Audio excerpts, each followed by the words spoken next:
Kita lanjutkan gimana kemudian catatan core hasil evaluasinya selama kebijakan ini diterapkan. Sudah 4 fermen tadi katanya. Sebetulnya yang disampaikan oleh Pak Saad dan juga Pak Herman itu juga yang menjadi evaluasi kami ya sejak awal. Kalau kita lihat kan naik harga itu yang kelihatan signifikan sekali sejak tahun lalu, terutama di kuartal keempat ya naik harga itu. Nah pada saat itu sebetulnya kalau kita melihat pertama tadi yang disampaikan oleh Pak Herman juga sebagian besar kan pasar kita ini memang ekspor ya. Jadi ketika harga naik, nah ini kemudian harga minyak goreng ya merangkak naik lah pada setelah itu ya. Nah dan kemudian pemerintah merespon di bulan Januari dengan beberapa kebijakan ya. Jadi DMO, DPO, HTE, HET dengan subsidi itu ya. Nah dan ternyata padahal sebetulnya kalau kita melihat pada saat itu yang menjadi masalah seperti yang disampaikan Pak Saad juga itu bukan di supply tapi di distribusi. Supply sebetulnya cukup. Ya memang ada ketika ada kenaikan harga memang ada cenderung peningkatan dari sisi ekspor juga gitu ya. Tapi bukan berarti di dalam negeri itu kurang ya. Jadi yang menjadi koreksi sebetulnya lebih ke distribusinya ya, channel distribusinya.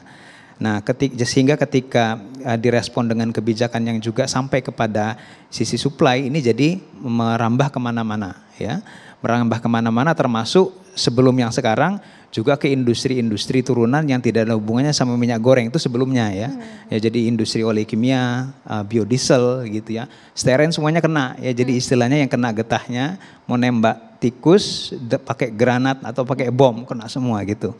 Nah, jadi itu jadi sejak awal memang desain kebijakan itu tidak melihat akar masalahnya itu ada di mana ya. Nah kemudian makin kesini kemudian melihat memang ada masalah distribusi, kemudian muncul isu dari sisi mafia itu juga ya. Nah memang sudah mulai ada semacam upaya ke sana gitu ya. Tapi terakhir-terakhir karena kemudian juga harga minyak goreng tidak kunjung turun. Dan akhirnya kemudian yang kemasan subsidinya dilepas, curah ya karena kemasan tidak efektif ya kita bisa prediksikan juga sebelum berubah kebijakan itu ketika hanya ditargetkan hanya pada curah, maka permasalahan yang terjadi sebelumnya pada minyak goreng kemasan yang juga tidak turun itu akan terjadi dan kelangkaan juga akan terjadi yang sebelumnya di kemasan ya. Jadi karena permasalahan itu tadi di distribusi. Nah, ketika terakhir ya sampai kepada larangan ekspor CPO ya dan juga RBD Olane ya. Nah, ini sebetulnya juga jadinya masih sampai ke hulu juga pendekatannya. Memang supply daripada CPO itu kalau dari rantai supply ya yang diterbitkan itu memang 94% CPO itu masuknya ke refined oil ya. Kemudian dari refined oil itu kemudian 75%-nya itu yang ke RBD 80% itu RBD palm oil, 20% yang steren. Jadi artinya kalau total produksi CPO sekitar 75% itu yang mengarah kepada industri minyak ya. Ada 25% sebetulnya yang lain-lain gitu ya. Nah jadi ketika ada larangan CPO ya memang ini sekarang sudah boleh ya. Nah tapi efektivitas yang 75% ini menjadi pertanyaan ketika ini juga belum turun ya. Nah jadi ini kalau berlama-lama ini akan berpengaruh satu ya. Kalau kita melihat secara makro, yang saya khawatirkan bukan hanya dari sisi trade ya. Kalau trade itu saya rasa masih bisa kita redam dampaknya ya.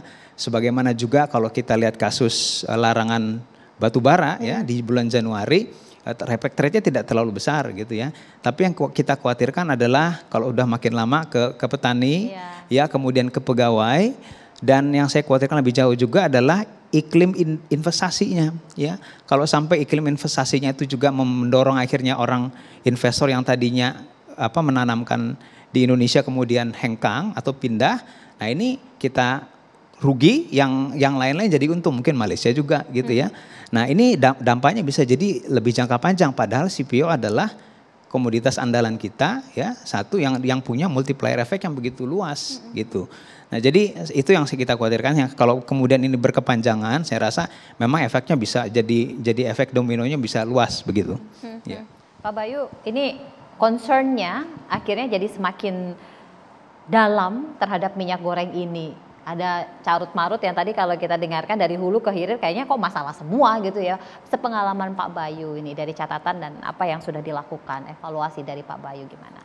Enggak lah, kalau semuanya masalah. Ini kita menjadi negara nomor 1 terbesar di dunia untuk produksi maupun negara nomor 1 ekspor. Dan itu tidak dengan fasilitas pemerintah loh. Mereka bisa, ya tentu ada dalam perjalanannya, tapi betul-betul karena daya saing dari sawit kita gitu.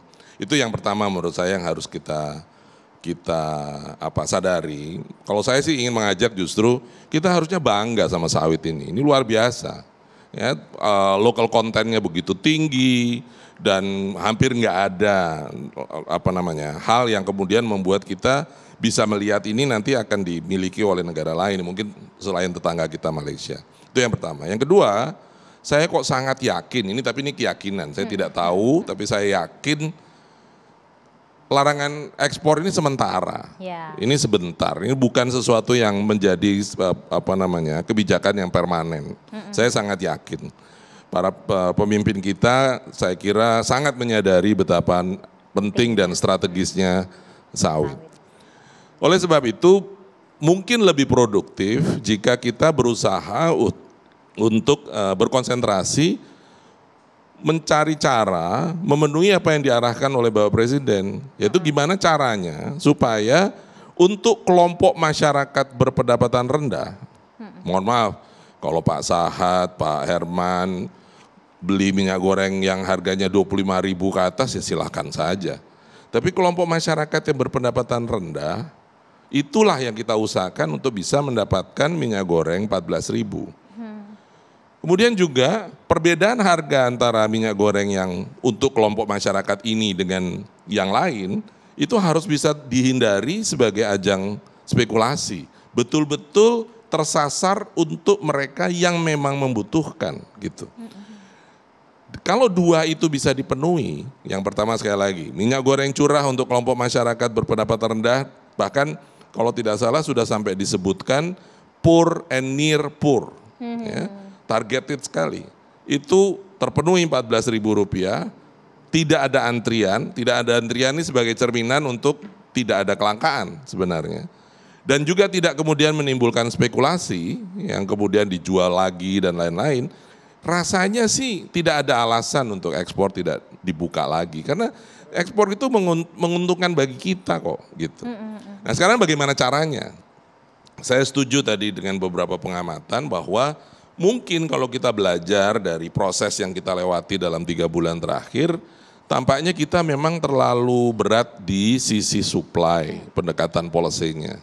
Jadi harus dirubah menjadi pendekatan policy yang datang dari sisi demand.